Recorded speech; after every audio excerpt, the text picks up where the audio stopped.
State, Oregon. Welcome to the Voice of College Football. Best discussion, debate, and analysis. That's the aim. That's the goal. That's the mission right here at the Voice of College Football. Please help us make it happen by subscribing to the channel. Hit the bell for the notifications to know when we go live and when we drop new content like this gem right here. It is becoming quickly the debate of the college football playoff race in 2021. Ohio State versus Oregon. And we are going to size it up right here at the Voice of College Football. The Ohio State debate, the argument for the Buckeyes goes like this. Most people believe them to be the best team. Let's just start simply with that. Most people just flat out believe they're the best team, even though the two teams played this season, and we will get to that game in just a second. The Buckeyes started out this season as one of the 4 or 5 highly rated teams in the country. They, of course, in week 2, lost to Oregon. That is the blemish on the record. The blemish on the performance was a lackluster performance against Tulsa the next week, in which they only led by a touchdown midway through the fourth quarter. Also, depending on your perspective, the Minnesota game, in which they did not take control of the game until early fourth quarter, but won by 2 touchdowns against a Minnesota team that continues to improve at least its resume as well at 5-2. So that to date is Ohio State's best win on its schedule. So if you go by the resume, the resumes are murky and muddled and not necessarily able to be distinguished between Ohio State and Oregon right now. But let's make one assumption, because it's the obvious assumption to make if we have any argument at all. Otherwise, this argument is null and void. That assumption is both Oregon and Ohio State run the table through the rest of the season, win the conference championship, and finish 12-1. So we've got 12-1 conference champion Ohio State versus 12-1 Pac-12 champ Oregon. So that's the assumption. So the Ohio State resume not necessarily better right now than Oregon in terms of the opponents defeated. The impressive nature of the wins is more weighty and valuable on the Buckeyes side than Oregon right now. But we have to make that assumption as a 12-1 conference champion. Ohio State's resume is far better than Oregon's. It's not even close. So the case for the Buckeyes to date, a win over Minnesota by 2 touchdowns and dominant performances the last 2 weeks.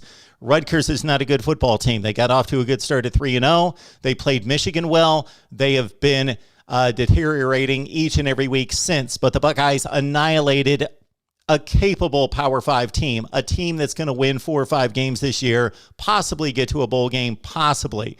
So Rutgers, 45-6, 45 points in the first half for what may be the best offense in college football. It will be interesting to see this Buckeye offense with an improving C.J. Stroud against better defenses, top 20 defenses in the country at Penn State in particular, Michigan State and Michigan, of course.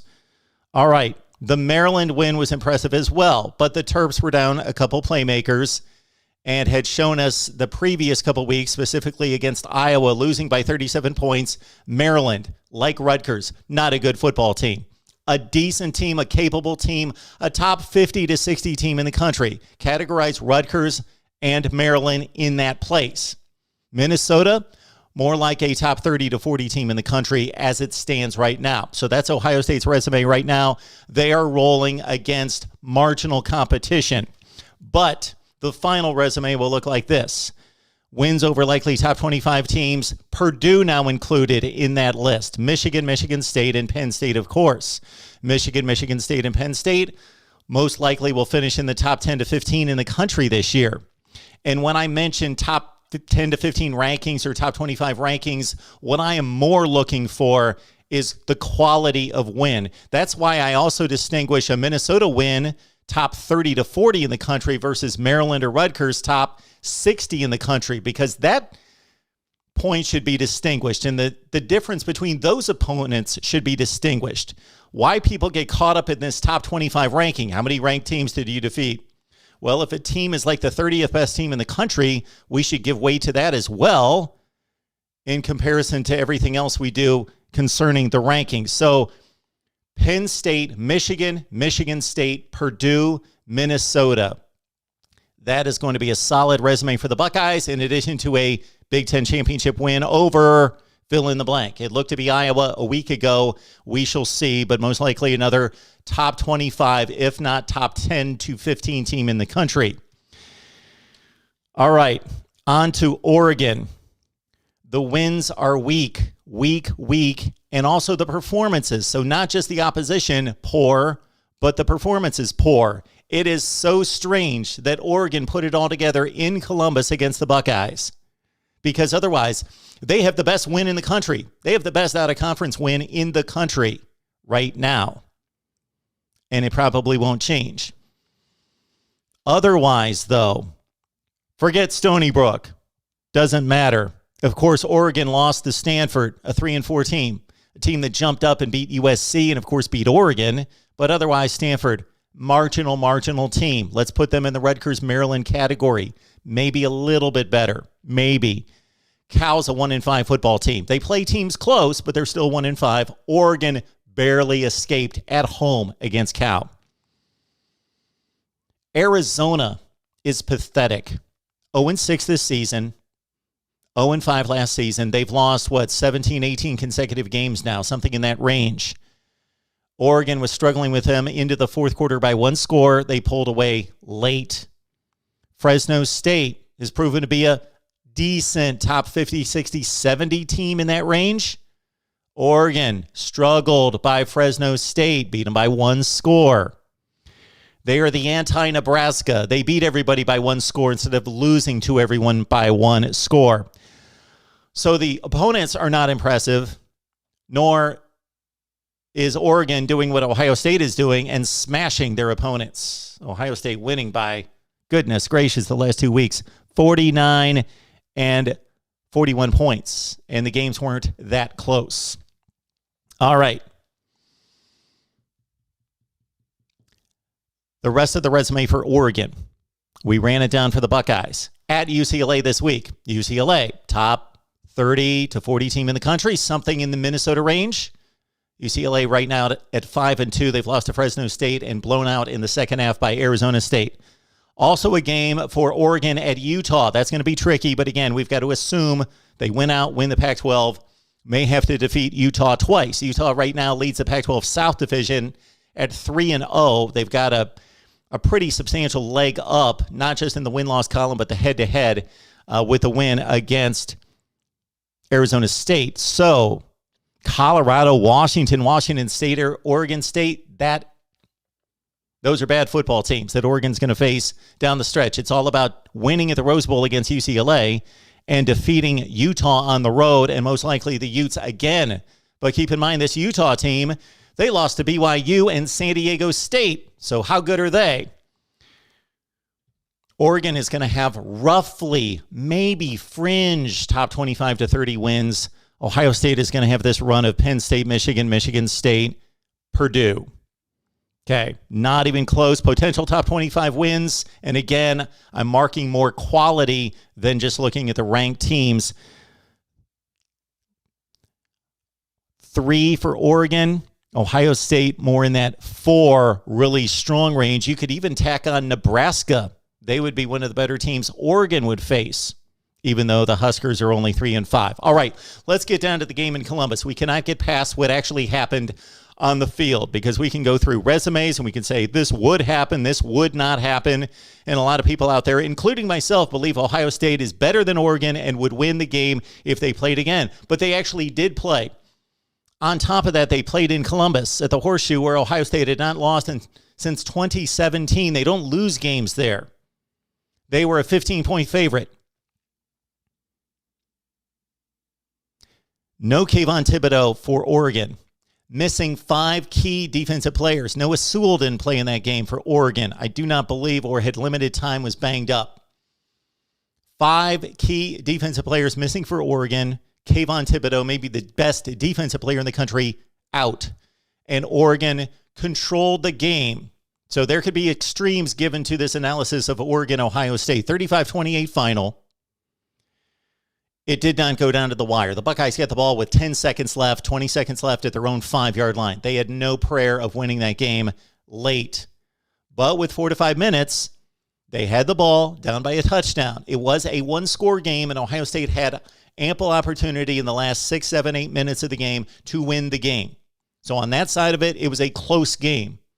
Ohio State outgained Oregon. So on that side of the ledger, close game.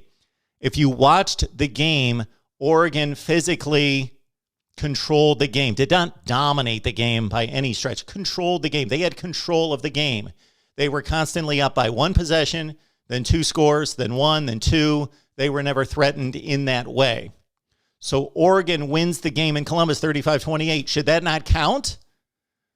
That means everything. The two teams played, and that's what I can't get past.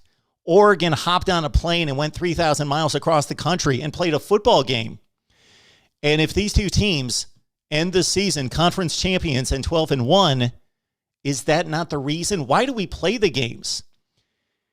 Ohio State's a more talented team. The star rankings tell us that. Why don't we just play this on Xbox or whatever you guys play these days? I don't even know.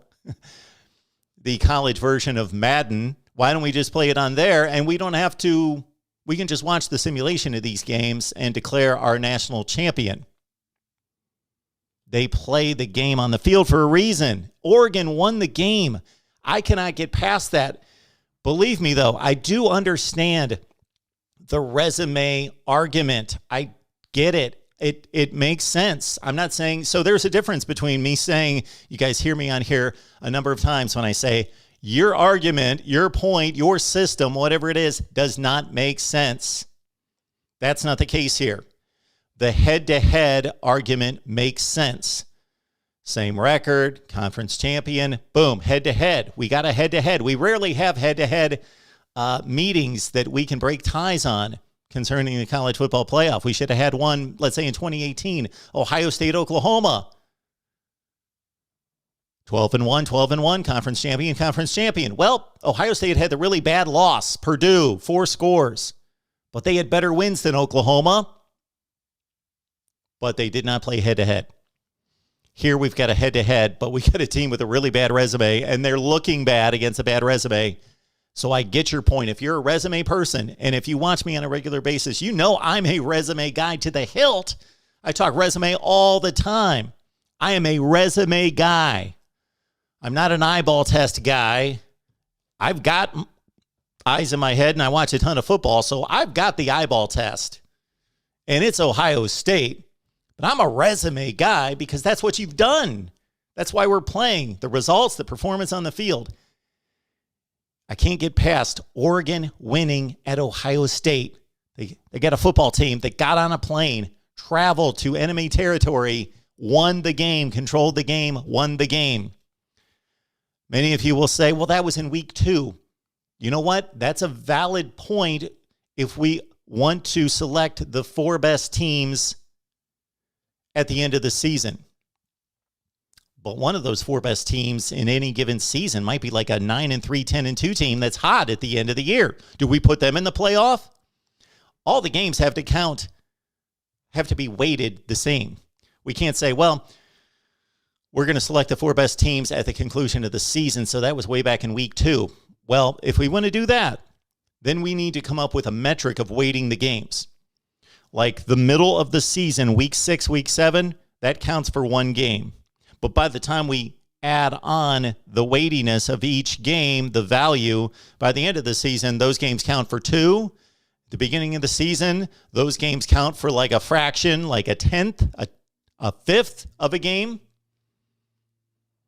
So if you're going to go resume, the entire complete resume all counts the same. All right. My thoughts on Oregon, Ohio State. It's a great debate. It is the debate of 2021, in addition to Cincinnati versus the world. And we, of course, break it down right here at the Voice of College Football. Leave your comments down in the comment section below. Subscribe. Get us to 50,000 right here at the Voice of College Football. We will see you next time, which means Friday night, 8 o'clock Eastern Time, call-in show. Saturday, we'll be here all day. And, of course, instant analysis and the call-in show Saturday prime time right here at the Voice of College Football.